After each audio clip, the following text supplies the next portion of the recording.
gustong-gusto ko siya, guys. And gagawin ko talaga lahat. Aalagaan ko yung role na to. Ibibigay ko yung pinaka-best performance ko. Ganun ko po siya kagusto. So, ayoko po siya ma-jinx. So, please, pray with me na lang. Sana isama niyo po ako sa prayers mo. Sana si Andre Villang's Lord, bigay mo sa kanya yung ano niya. Basta malalaman niyo po kapag nakuha ko siya. Okay, alright. For that. Next question will come from Albert Abenido. Chika. Yes. Hey, mabuhay. Congratulations. I'll ask my question first to Miss Jonah.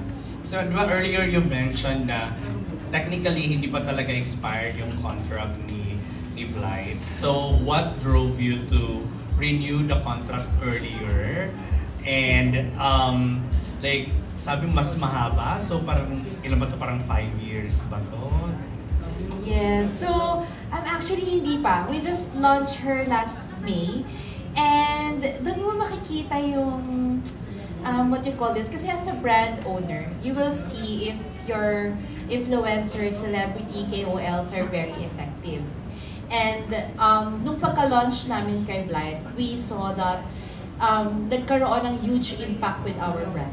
That's on the technical side. So, on the technical side, we realized na we needed Blythe for the long time kasi she really represents Clearface. Though she doesn't own the company, but she actually feels like parang siya yung may-ari. Ganun siya mag-endorse.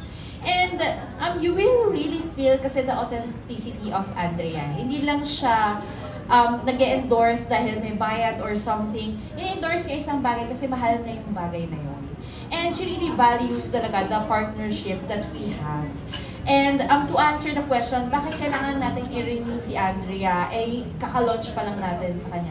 Because we want to secure her. Gusto na namin siya i-lock.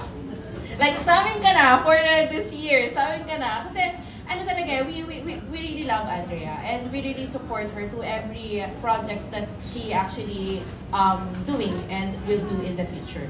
And I think with our partnership, it would be fruitful for both of us. So, talagang parang no-brainer siya. Hindi, ito kailangan i-renew natin siya. So, that's why I tapped Tita Belle, which is her mom. Minessage ko siya kagad, Tita Belle, we want to renew Andrea. Kahit sabi niya, ha? Kaka-launch na natin, yes, we want to renew her.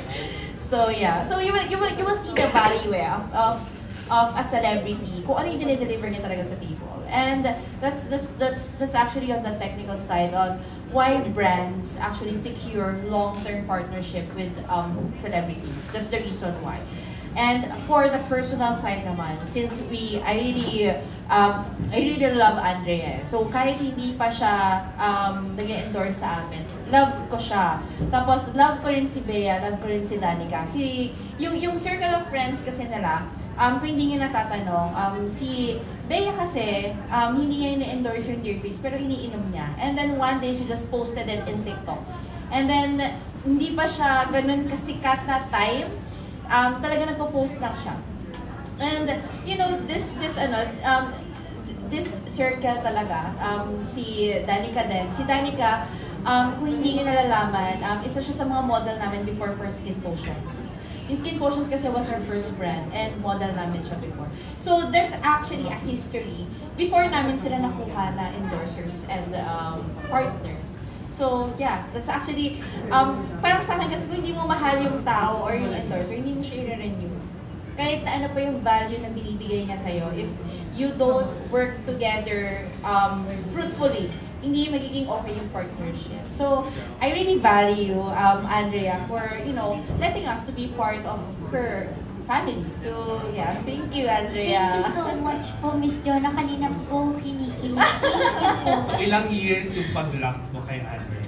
Okay, so we have 1 year, so we just launched her, right? And then, we locked another 2 years, so it's a total of 3 years for Andrea. Yay! Let's all clap for that! Secure na secure. Secure na secure. And kasi yung first, actually, to be honest, yung deliverables kasi for first year, nagawa na niya. Kahit hindi namin tinaas. Yung parang, the deliverables that comes in the first year of partnership, ginagawa niya, pinapost niya lahat. So kami parang, paano ito pagka may campaigns tayo, hindi na natin siya post. So, yeah, sobrang sipag. Hindi mo siya kailangan sabihin na, mag-post ka. Nagpapa-photoshoot yan nga. Ito pa. Hindi alam ng media to, pero nagpapa-own photoshoot siya and video shoot for the brands that she handles. So, yun yung effort na nabibigay niya. Hindi lang dahil face siya ng brand because she really loves the brands that she is endorsing. Nice! We love it so much. In fairness sa'yo, Andrea. So, secure na yung 3 years mo. Ayan. Ang question sa'yo, dear, is, like, as a businesswoman yourself, what have you learned from Miss Jonah in terms of handling the brand, handling the business? Having a relationship po. Si Miss Jonah po, super bait po niya, tsaka may relationship po siya sa mga kinukuha niya, influencer, sa akin na endorser. So, ayan po siguro mga natututunan ko sa kanya. Lalo na po, may mommy figure din po kasi si Miss Jonah. Unang meet pa lang po namin, meron na po siya mga pinayo na sa akin, hindi lang bilang artista, kundi bilang isang tao din. At saka, eto na may sarili po akong business. Madami na din po siya na kwento sa mga natutunan niya, sa mga mistakes sa pwede niyang gawing parang mas matutunan para mas maging better ka. So, ayun po, marami po ako natutunan kay Miss Jonah and I'm just really grateful for her po.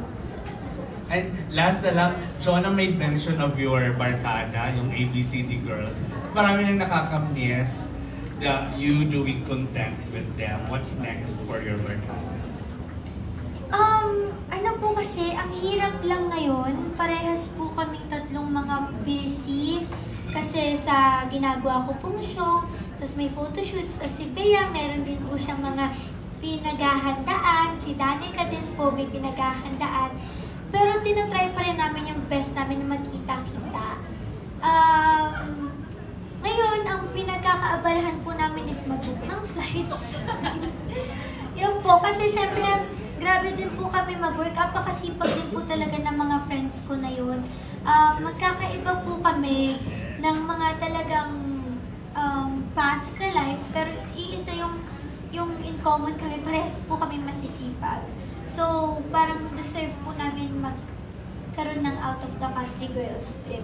Yun pa lang yung plano namin po. Sana hindi ma-jinx. Ayun. Hindi yan. Sana. Congrats, mga. Thank you po.